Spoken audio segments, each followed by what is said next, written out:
Katie here from Equestrian Movement, and welcome to our series You Don't Know What You Don't Know. So today our training session is going to be about submission or willingness. So these little trainings that we're going to be doing are the things that I am teaching in every single lesson, especially the ones that I have new students come in from other riding schools. So they're the things that a lot of people just don't know that they don't know it, and until we know, we can't correct it. So one of the things that we have a conversation about, particularly our new students that come in from another riding school, is did you know that your horse is always talking to you? Quite often my students will reply with no, because it doesn't make any sense. Of course the horse isn't talking to me. They're a horse, they don't speak. But our horses talk to us all the time through body language. And so what we want to try and do is make sure that the way that we talk to our horse is in a way that we can offer the answer to be yes or no. So obviously we really simplify that in the equestrian industry, and we call it submission or resistance. So resistance is your horse saying no, and submission is your horse saying yes. But there are different levels of submission and resistance. So your horse could say yes for fear of retribution, for fear of punishment, for fear of consequence. Lots of different reasons why they can unwillingly still say yes. So there's a difference between a horse that's, saying yes because they actually want to say yes, and saying yes because, they're worried about what the consequences.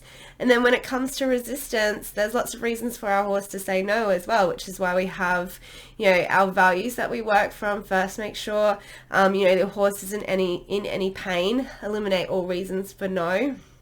Does your horse understand the answer? Can your horse do it? Are you asking for too much of them? Do they need a break? There's lots of reasons why they can say no, and then you end up with resistance. So what you want to do is be really constructive in your forward planning of what your training situation is going to look like, and try and ask questions that are going to elicit a yes from your horse. So that's why we start with really easy, achievable tasks, like just, is the horse approaching you in the paddock? That's a yes. Are they putting their halter on? That's yes. If they're running away from you when you go to the paddock, that's a no. If they pull away from you when you try to put the halter on, that's a no. So we try and start this language here at the beginning of the training session and build the yeses on top of each other until we get into the saddle. That's our ideal situation.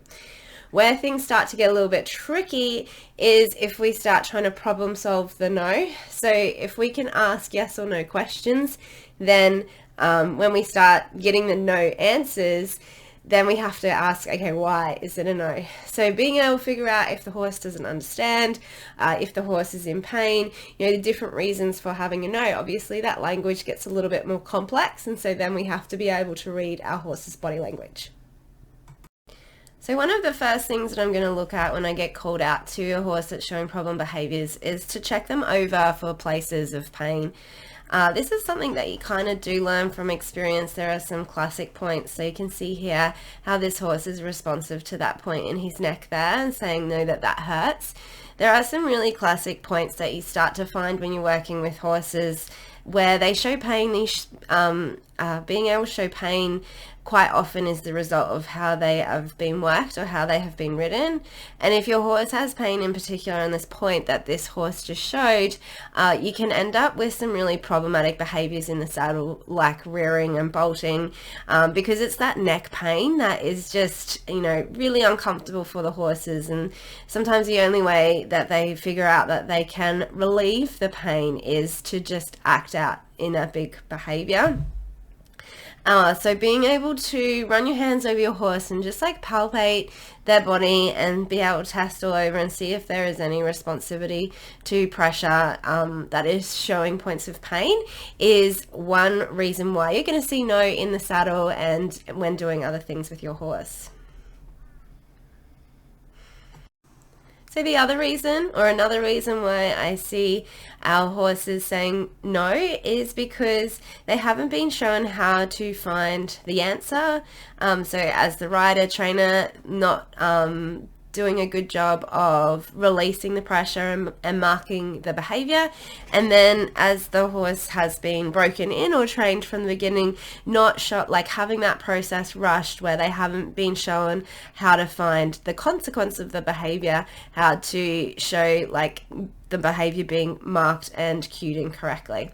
So this is why all of my students at the school that do group lessons have to do clicker training and positive reinforcement training as part of their groundwork skills before they ride, because conditioning, operant conditioning and training behaviors is key to understanding why your horse is either giving you willingness or submission or resistance, and all the way through to in the saddle.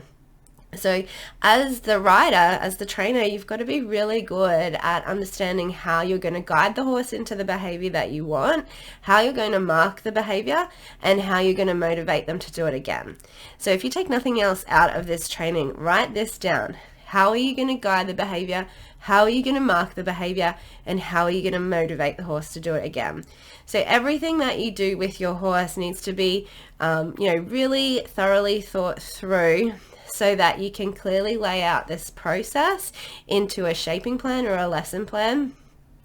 So that you're really clear in yourself and for your horse on how you're going to, show them what you want, what you're going to do when they give it to you so that you can tell them, yes, that's what you wanted, and then how you're going to reinforce that that's the behavior you want and motivate them to do it for you again.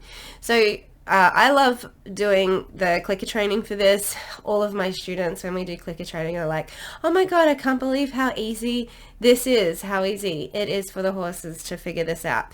And that's, part of the journey, right? Is like understanding the intelligence of the horse, that they can find the answers and they do know how to seek the answers.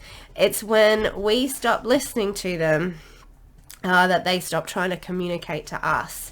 So if we can be super clear and do something with them that's really motivating for them to find answers, you'll figure out that they actually do try and find answers innately themselves and enjoy the process.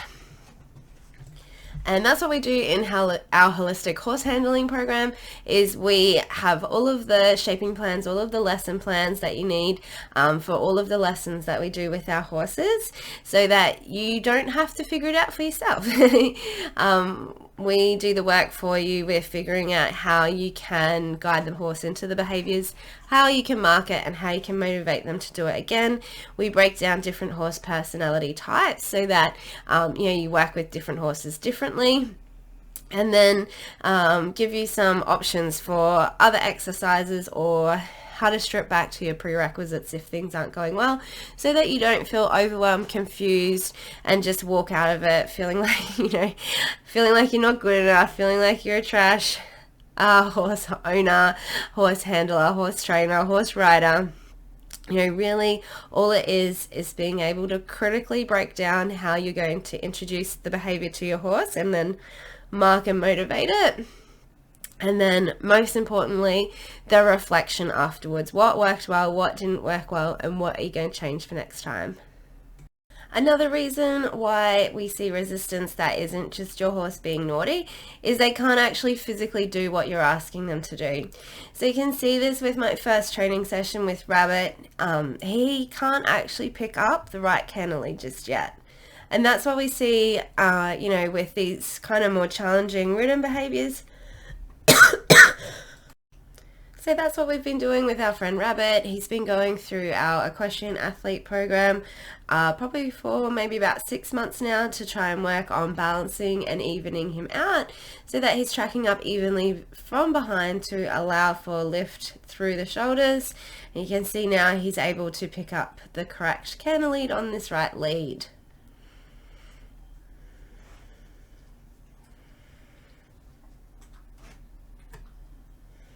So that's just 3 reasons that I have identified over multiple years of training for why our horse gives us a no.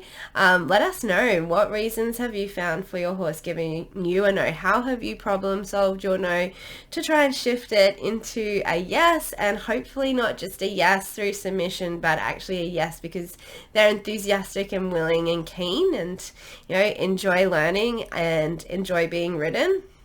Stay tuned to the rest of these series as we go into some more reasons why our horses might say no and how we can work with that. And if you really like the idea of having a horse that is willing and excited to work with you, check out our free training on our website, our connection training. I'll put the link in the notes section. Thanks for watching, and until next time, happy trails.